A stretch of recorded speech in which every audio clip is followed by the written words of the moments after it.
우리가 오늘 함께 읽은 본문 이 고린도전서 7장은 사도 바울이 고린도 교회 교인들을 향해 결혼에 대한 가르침을 말해주고 있습니다.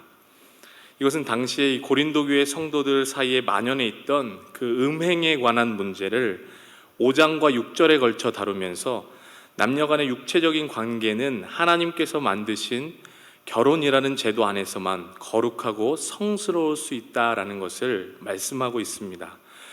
실제로 구약 시대에도 이 수많은 우상 숭배는 음행과 그 흐름을 같이 했던 것을 우리는 알고 있습니다. 하나님께서 허락하신 부부 간의 믿음과 사랑을 전제로 한 그 육체적인 관계 외에는 우리를 육체적인 타락으로 이끌어갈 수 있는 것과 마찬가지로 우리의 영적인 신랑 되신 예수 그리스도와 믿음과 신뢰의 관계로 연합하는 것, 이 외에 우리의 마음에 다른 신을 두는 것은 우상 숭배가 되어서 우리를 영적으로 타락하게 만들기 때문이지요. 그래서 사도 바울은 결혼에 대해서 사도 바울 자신과 같이 이 특별한 은사를 받은 사람은 굳이 하지 않아도 좋다고 말하고 있습니다.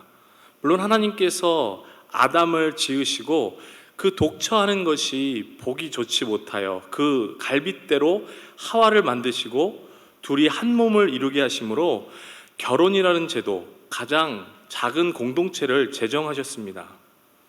그러나 인간이 하나님의 말씀에 불순종함으로 타락하여 하나님의 형상을 잃어버리면서 특별히 구약시대에 있는 이 결혼이라는 제도 또한 자신의 욕심을 채우는 수단으로 전락해버리고 말았죠.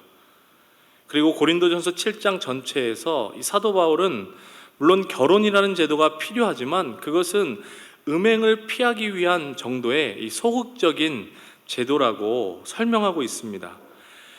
고린도전서 7장 2절 말씀에 보면 음행을 피하기 위하여 남자마다 자기 아내를 두고 여자마다 자기 남편을 두라고 권면합니다. 그리고 7절 상반절에도 나는 모든 사람이 나와 같기를 원하노라. 8절 하반절에 나와 같이 그냥 지내는 것이 좋으니라.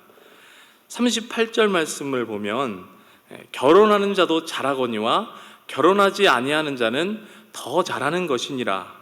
40절 상반절에 그러나 내 뜻에는 그냥 지내는 것이 더욱 복이 있으리로다 라고 말씀하고 있습니다. 요즘 청년들은 아무래도 이 결혼을 안 하려는 경향이 있고 또 결혼에 대한 책임과 의무를 지지 않으려다 보니 요즘 우리나라에도 1인 가구, 비혼족이 늘어나는 추세입니다. 그렇다면 이들이 오늘 고린도전서 7장에 나오는 이 사도 바울의 말씀을 귀 기울여 들었기 때문에 나는 굳이 결혼을 하지 않아도 된다라고 생각하고 있을까요? 아닐 것입니다. 오히려 사도 바울의 의도와는 정반대가 될지도 모르겠습니다. 사도 바울은 주의 일과 주님께서 주신 사명을 위해서 자신의 목숨을 걸었기에 종말의 때를 살아가며 가족을 위한 그 시간을 쏟을 열정을 온전히 하나님께 쏟았던 것을 말합니다. 저도 짧은 기간이지만 이 목회 사역을 감당하며 사도 바울의 이 말씀이 어떠한 의미인지 어렴풋이나마 이래서 사도 바울이 결혼에 대해서 이렇게 말을 했구나 할 때가 있습니다. 찬송가 323장에 부름받아 나선 이 몸이라는 찬양의 가사를 보면 부름받아 나선 이 몸 어디든지 가오리다. 괴로우나 즐거우나 주만 따라 가오리니 어느 누가 막으리까 죽음인들 막으리까. 어느 누가 막으리까 죽음인들 막으리까. 저도 이제 결혼한 지 올해로 11년 차에 접어드는데요. 이 목회자의 삶이라는 것이 사명을 따라 헌신하는 삶이고 부르심 따라 어디든지 가야 하는 그러한 삶이어야 하는데 부양할 가족이 생기면서 활동의 범위가 여러 가지로 제한을 받는 것을 또 제약을 받는 것을 경험하게 되었습니다. 그래서 우리 믿음의 선배들 목사님이셨던 손양원 목사님과 같은 훌륭한 믿음의 선배 목사님들은 목양 일념으로 앞만 보고 나아가다 보니 목회자로서는 존경받는 삶이었지만 가족들에게 훌륭한 남편이요 훌륭한 아버지였는지는 물음표를 던지게 되는 것입니다. 실제로 우리가 잘 아는 하용조 목사님도 온누리교회를 목회하시면서 목회에 전념하다 보니 그 아들과의 관계가 굉장히 좋지 않았다고 합니다. 나중에 하영조 목사님이 건강이 좋지 않아서 미국에 계실 때, 요양하실 때 그 아들이 아버지와 함께 시간을 보내면서 그 목회하는 과정 가운데 쌓였던 오해들을 풀고 나서야 그 아버지를 이해하고 그 관계가 회복되었다라는 이야기를 들었습니다.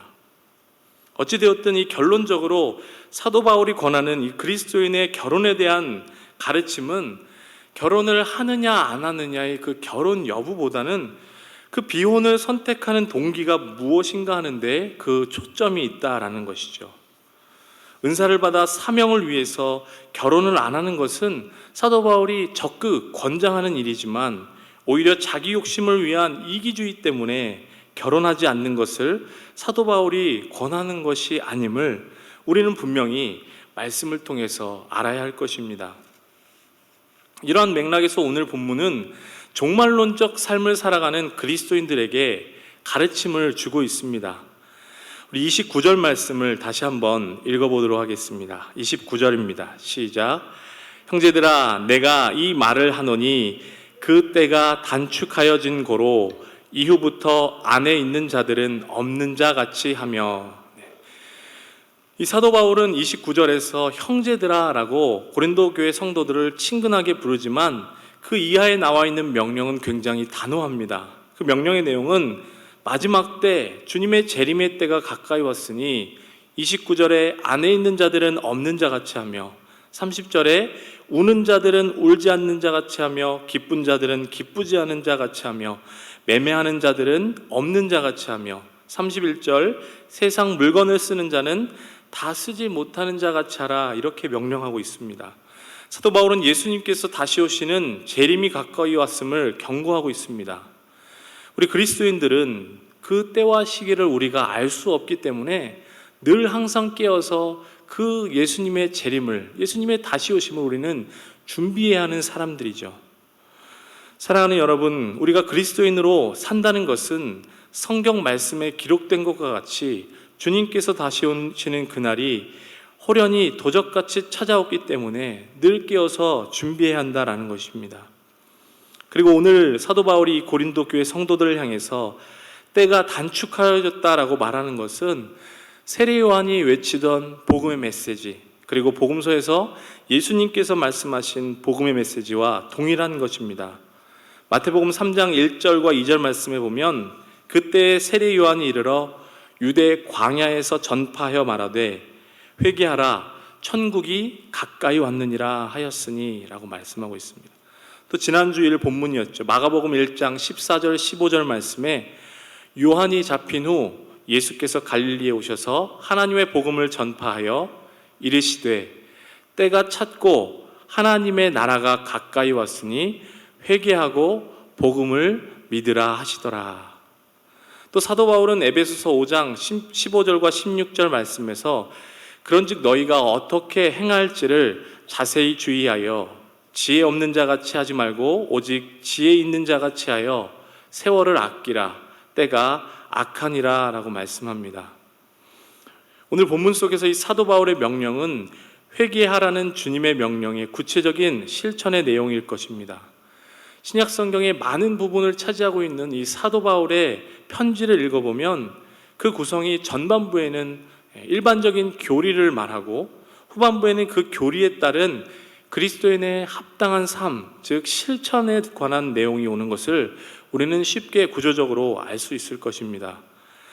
그러므로 우리는 이 사도 바울의 권면을 우리의 삶에 잘 적용할 때 주님의 명령에 순종하는 삶에 가까워질 수 있을 것입니다. 그렇다면 도대체 이 오늘 본문 말씀이 무슨 의미인가? 어떻게 사는 것이 복음을 믿는 삶이고 어떤 삶이 그리스도인으로서 합당한 삶인가 하는 질문을 갖게 됩니다.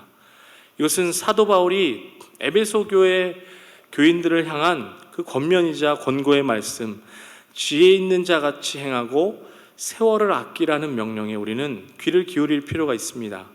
에베소서 5장 16절에 이 세월을 아끼라 해서 세월이라고 번역된 헬라어 명사 카이로스는 우리말로 특정한 시기 또 시간, 기회라는 뜻으로 번역을 할 수 있고 아끼라고 번역된 헬라어 동사 엑사고라조라고 하는 단어는 시간을 벌다라는 의미로 사다, 구매하다라는 뜻으로 번역할 수 있습니다. 우리가 이 시간이라는 영역은 동서고금을 막론하고 사람들이 다스리고 싶어하고 또 거슬러 올라오고 싶어하는 욕구가 있습니다. 그래서 우리가 수많은 영화와 드라마에 이 타임머신과 같은 시간을 다스리고 시간을 되돌리는 그것과 같은 소재들을 많이 다루기도 합니다. 하지만 이 시간의 영역은 아직까지 인간의 능력으로 정복하지 못한, 또 아마도 앞으로도 어쩔 수 없는 그러한 영역일지 모르겠습니다. 그러므로 우리는 이 시간이 하나님의 손에 있는 영역임을 깨닫고 하나님께서 우리에게 허락하는 그 시간, 나에게 주어진 시간, 그 시간을 어떻게 잘 선용하고 활용할 것인가를 고민할 때 우리는 세월을 아낄 수 있을 것입니다. 사도 바울은 로마서 12장에서 성도들을 향해서 이 세대를 본받지 말고 오직 마음을 새롭게 함으로 변화를 받아 하나님의 선하시고 기뻐하시고 온전하신 뜻이 무엇인지 분별하도록 하라라고 말씀하고 있습니다. 이 말씀은 회개하고 복음을 믿으라는 예수님의 명령과 같은 의미입니다. 여러분, 회개는 일시적인 감정에 따라 눈물을 흘리며 우는 것, 그것이 회개가 아닙니다. 깨닫는 즉시 가던 길을 멈추고 옳은 방향으로 방향을 바꾸는 것이죠. 여러분, 우리가 많이 들었던 예화이지만 우리가 서울에서 광주에 가기 위해서 KTX를 타려고 기차에 올랐는데 타고 보니 부산행 KTX입니다. 그러면 여러분 어떻게 해야 합니까? 깨닫는 즉시 내려서 광주행 KTX로 갈아타야 합니다. 회개란 이와 같은 것이죠. 내가 잘못된 방향으로 간다는 것을 깨달았을 때 즉시 그 방향으로 가는 것을 멈추고 올바른 방향을 향해서 다시 나아가는 것입니다. 그것이 때로는 더딜지라도 다시 새롭게 시작하는 것이 회개인 것이죠. 그리스도인으로 산다는 것은 우리가 하나님께서 우리에게 주신 시간을 선용하는 것입니다. 왜냐하면 주님이 다시 오실 날을 우리는 언제인지 정확히 알지 못하기 때문이죠. 그래서 오늘 하루 나에게 주어진 시간을 소중히 여기고 후회를 남기지 않는 삶을 사는 것입니다. 부부간에도 해가 질 때까지 분을 품지 말아야 합니다. 우리가 살면서 때로는 실수할 수 있습니다. 서로에게 상처가 되는 말을 할 수 있습니다. 그러나 회개와 사과는 빠를수록 좋은 것입니다. 어떠한 모습으로든지 나 자신이 두고두고 후회할 일과 또 다른 사람에게 상처를 남기는 그러한 일을 우리는 했을 때에는 반드시 회개하고 돌이켜야 한다라는 것이죠. 오늘 내가 하나님의 부르심을 받고 세상을 떠난다고 했을 때 다른 사람들이 나의 장례식에서 나의 죽음에 대해서 과연 어떻게 말하고 어떻게 생각할지 우리는 두렵고 떨리는 마음으로 마주해 보아야 할 것입니다. 그러므로 오늘 본문 말씀이 무슨 뜻인지 잘 이해되지 않고 역설적인 말로 들리기도 하지만 한마디로 정리해 보면 우리가 소중히 여기는 것들, 사랑하는 가족, 또 희노애락, 세상의 물건들, 이 세상에서 소중히 여기는 것들보다 더 중요하고 가치 있는 것이 있다는 말씀입니다. 우리가 그리스도인으로 산다는 것은 이 세상이라는 바다에 완전히 푹 빠지지 않고 헤엄치며 사는 것이라고 새벽에 설교하면서 말씀드린 적이 있습니다. 우리가 세상에 속해 있지만 세상에서 빛과 소금의 역할을 감당하는 것이 그리스도인의 삶이고 또 세상 사람들과 우리는 구별된 삶을 살아야 하는데 그렇게 구별된 삶을 산다는 것은 과연 무엇일까요? 세상 사람들은 세상이 영원할 것 같이 이 세상에만 온전히 몰두해서 살아가고 세상의 가치에 목숨을 걸고 살지만 그리스도인들은 세상의 가치가 아닌 더 중요한 가치를 알기에 세상의 가치를 포기하며 산다는 것을 의미할 것입니다. 우리가 잘 아는 말 중에 유전무죄, 무전유죄라는 말이 있습니다. 돈이 있으면 죄가 있어도 무죄이고 돈이 없으면 죄가 없어도 유죄라는 말이죠. 물질 만능주의와 이 자본주의 사회의 모순을 역설하는 말이기도 합니다. 세상 사람들은 돈을 최고의 가치로 여기고 돈이면 다 된다는 생각을 갖고 살아갑니다. 그러나 우리 그리스도인들은 오히려 돈이 많으면 돈 때문에 근심이 생기고 분란이 생기고 화목하지 못하게 되고 돈으로 되지 않는 일이 있더라는 것을 분명히 깨닫고 아는 사람입니다. 그럴 때 오늘도 우리에게 필요한 것을 공급해 주시고 일용할 양식을 주시는 하나님께 감사하며 하루하루를 살아갈 수 있는 것이죠. 지난 주일에 우리가 함께 들은 말씀 속에서 이 고기 잡는 어부인 제자들을 부르시면서 그들을 사람의 어부로 부르셨을 때 그들이 세상의 가치가 아니라 하나님 나라의 가치로 살아가기를 원하셨습니다. 누가복음 9장 57절에서 60절 말씀에 보면 어떤 사람이 예수님께 찾아옵니다. 그리고 뭐라고 말하냐면 어디로 가시든지 나는 주님을 따르겠습니다 라고 말합니다. 그러자 예수님께서는 인자는 머리 둘 곳이 없다 라고 하시면서 예수님께서 나를 따르라 말씀하시자 그 사람이 또 뭐라고 말합니까?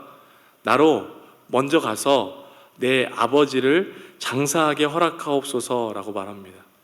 그러자 예수님께서 죽은 자들로 자기의 죽은 자들을 장사하게 하고 너는 가서 하나님의 나라를 전파하라 라고 말씀하십니다. 그러자 또 다른 사람이 주여 내가 주를 따르겠나이다마는 나로 먼저 내 가족을 작별하게 허락하소서라고 말합니다. 예수님께서 또 이렇게 말씀하시죠. 손에 쟁기를 잡고 뒤를 돌아보는 자는 하나님의 나라에 합당하지 아니하니라. 또 마태복음 19장 29절에 주님께서 이렇게 말씀하십니다. 또 내 이름을 위하여 집이나 형제나 자매나 부모나 자식이나 전토를 벌인 자마다 여러 배를 받고 또 영생을 상속하리라 라고 말이죠.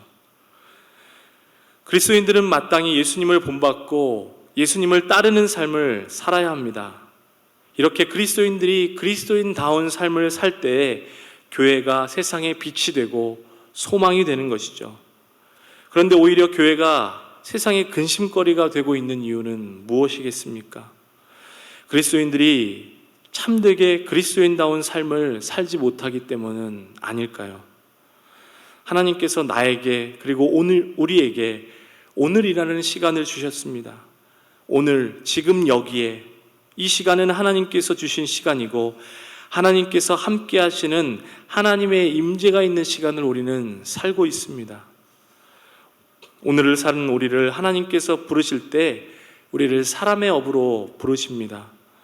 그리고 우리를 사람의 업으로 부르셨다는 것은 사람의 관심을 가지고 지금도 어려움 가운데 있는 이웃은 없는지 이웃사랑을 실천해야 한다는 것을 우리는 주일 설교 말씀을 통해서 들었습니다.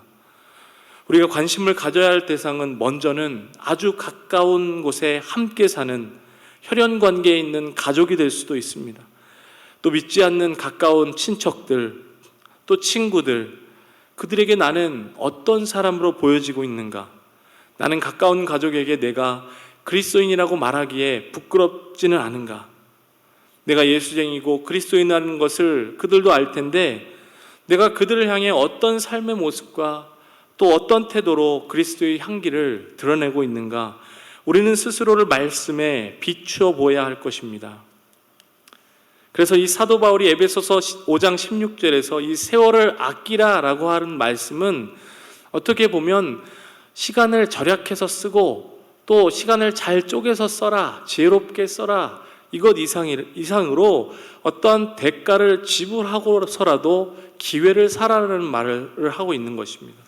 다시 말해 세상이 믿지 않는 이들에게 복음을 전하기 위해서 정말 우리가 그리스도인으로서 하나님께서 우리에게 주신 사명과 가장 가치 있는 일을 이루기 위해서는 우리가 값을 치르는 대가를 지불하지 않으면 안 된다는 것을 말하고 있습니다. 그러한 희생과 헌신을 통해 내가 손해를 보면서도 복음을 전할 기회를 사서 얻으라는 것입니다. 우리는 과연 어떻습니까? 이 땅에서 그리스도인으로서 사명을 받아 살아가고 있는데 그러한 희생과 헌신과 투자를 하고 있습니까? 부동산과 주식의 투자에 몰두한 나머지 그리스도인으로서 정말 투자해야 할 것은 무관심한 건 아닌지, 우리가 정말 그리스도인으로서 살고 있는지, 아니면 여전히 다른 사람들과 마찬가지로 세상의 가치를 쫓아 살고 있지는 않은지, 우리는 우리의 삶을 통해 그 열매를 통해서 하나님 앞에서 평가받게 될 것입니다. 그동안 우리 한국교회에서 이러한 희생과 헌신 없이 쉽게 전도하려고 했던 모습들이 있습니다. 그저 양적인 성장에만 몰두한 나머지 값싼 복음을 전하기도 하였습니다. 예수 믿기만 하면, 교회 오기만 하면 구원받는다고 전하였습니다. 그리고 교회 총동원 주일에 한 번 초청하고 전도했다고 상급을 달라고 말합니다. 그마저도 전도 상품을 받기 위해 서로 내가 전도했다고, 내가 인도했다고 싸우기도 합니다. 예수님께서 영혼을 구원하기 위해 영혼을 사랑하셨던 모습처럼 그 헌신과 수고를 아끼지 않고 자신의 몸까지도 기꺼이 지불하셨던 그 모습을 본받지 못했습니다. 예수님께서는 영혼을 구원하시기 위해 기꺼이 대가를 지불하셨습니다. 자신의 모든 것을 다 내어주셨습니다. 또한 자신을 믿다가 3번이나 부인한 제자 베드로를 친히 찾아가셨습니다. 낙심하여 고향 갈릴리로 돌아간 베드로를 만나기 위해서 예수님께서는 예루살렘에서부터 일주일이나 걸리는 거리를 걸어서 베드로를 찾아가셨습니다. 7일이나 쉬지 않고 걸어가신 예수님께서는 그를 만나기 위해서 새벽부터 갈릴리 바닷가로 달려가셨습니다. 그리고 그를 만나주시고 그를 만나자마자 책망하거나 꾸짖지 않으셨습니다. 오히려 물고기와 떡을 구워서 아침상을 차려주셨습니다. 예수님께서는 이처럼 한 영혼을 회복시키기 위해서 시간을 아끼지 않으시고 물질을 아끼지 않으시고 정성을 아끼지 않으셨습니다. 그런데 우리는 한 영혼을 구원하고 살리는 데 관심을 두기보다 내가 먹고 살 것에 더 깊은 관심을 가지고 뭐가 그리 바쁜지 바쁘게 살아가고 있습니다. 그리고 그것에 몰두한 나머지 하나님의 말씀에 귀를 기울이기보다 세상의 가치와 세상의 소식에 더 귀를 기울이기도 합니다.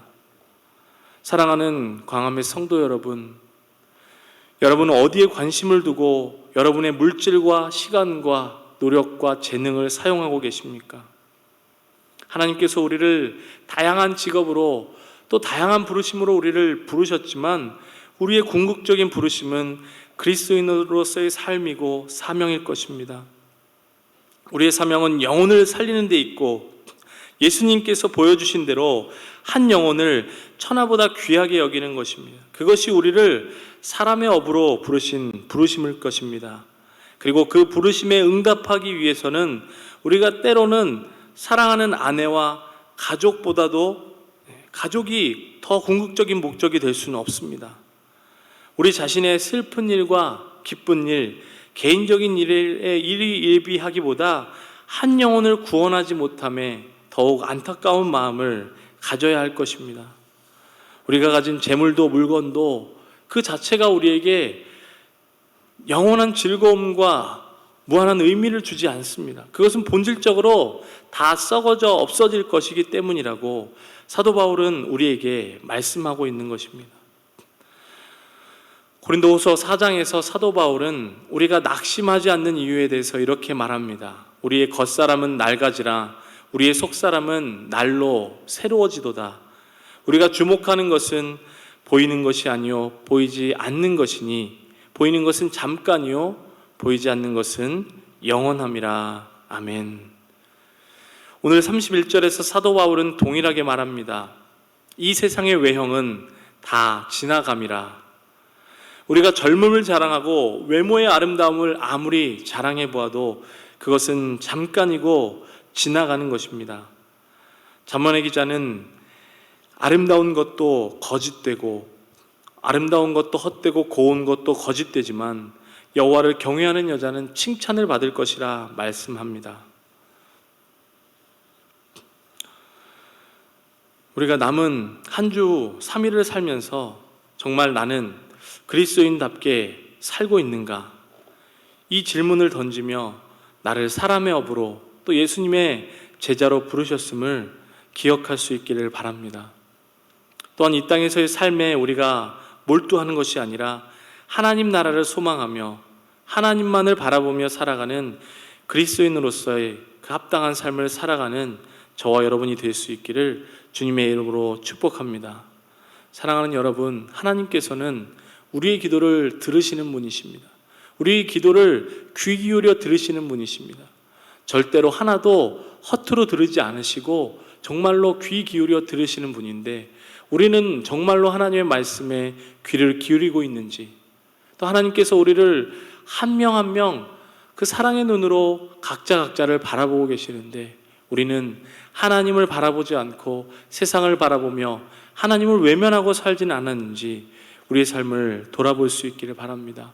한 주간의 삶 가운데 하나님께 기도하며 하나님의 음성을 듣고 말씀 속에서 우리에게 나타내 보여주시는 그 하나님의 놀라운 사랑을 발견하며 나아가는 저와 여러분의 삶이 될 수 있기를 주님의 이름으로 간절히 축복합니다. 시간 우리 함께